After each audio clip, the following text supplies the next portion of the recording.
always drawn people. I mean, I drew my classmates and teachers at school, did caricatures when I was about 15, and I made books of them. And so I always had this interest. Nicholas Harding was self-taught, with no formal training, but a burning passion. And it wasn't until I sort of got to my early 30s that I really started to focus and realise this is the main game and this is what I want to do. He'd moved to Australia from England as a child, and his insightful portraits and vast landscapes resonated with Australians. Nicholas was a traditional artist, and he showed us this country through his eyes. Journalist David Marr was first an admirer of Harding and then a friend for decades. He also became one of his subjects. He was a beautiful man and a beautiful soul. One of those special people with lots of play on the surface and combative and funny, but underneath an absolute seriousness about what he was doing as an artist. And those two things together are a beautiful combination in somebody. Nicholas Harding was a finalist in the Archibald Prize 19 times. His portraits were labours of love, mostly of people he admired. His portraits certainly were incredible at looking into the soul of the sitter. He won the Archibald Prize in 2001 for his portrait of John Bell as King Lear. It captures a lot of the power of the character, I think. That's precisely what I was after. I was after that compression, sort of like the moment between. He took out the People's Choice Award at the 2005 Archibald Prize. In 2011, his portrait of his good friend Hugo Weaving was a finalist in the Archibald. The first attempt, I'd shaved. I had a big beard and he loved the beard. And I shaved and he came along and he was telling me I was self-conscious and I just think he didn't like my face. and we were getting to know each other and talking, and then he came back and I think the second sitting was probably a little more relaxed for both of us. Harding and his wife Lynn were avid theatre-goers. Many times he's been at the Sydney Theatre Company and sitting in on rehearsal, trying to capture the gestures of and the essence of an actor groping towards a character.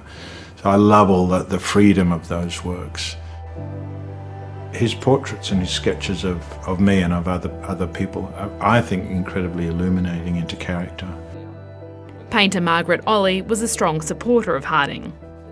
She knew from a very early stage that Nicholas had something that was very strong and certainly disciplined. She just doesn't stop. She's stayed obsessive, and that's what you've got to do. You've just got to stay obsessive and keep doing the thing that you love. He was so determined to paint and to draw that he worked all the time. He just worked and worked and worked. And yet he was such fun. Nicholas Harding was so obsessed that on flights, Sydney to Melbourne, he would get out the sick bag and a pencil and he would draw portraits of the passengers around him on sick bags. And one year, there was an exhibition of about 20 of these sick bags, and they were so beautiful. A traditionalist when it came to painting, Harding was an acute observer of nature, his landscapes inviting viewers to appreciate both the beauty and the brutality of Australia.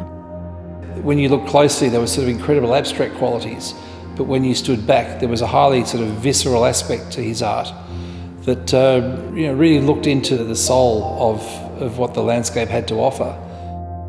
With a landscape, there are so many other things going on in the sense of what you remember hearing, what you remember smelling, the discomfort of the heat or the nature of the wind. There's a whole lot of very nuanced elements. Harding's works are held in Australia's major galleries and have long been recognised by the public and collectors. He was a role model and inspiration for younger artists. He's left an incredible gift, really, of his humanity and his love of life, but his refusal to put himself ahead of everyone else. An artist at his pinnacle, Harding's massive panorama Eora won the Wynne Prize just this year.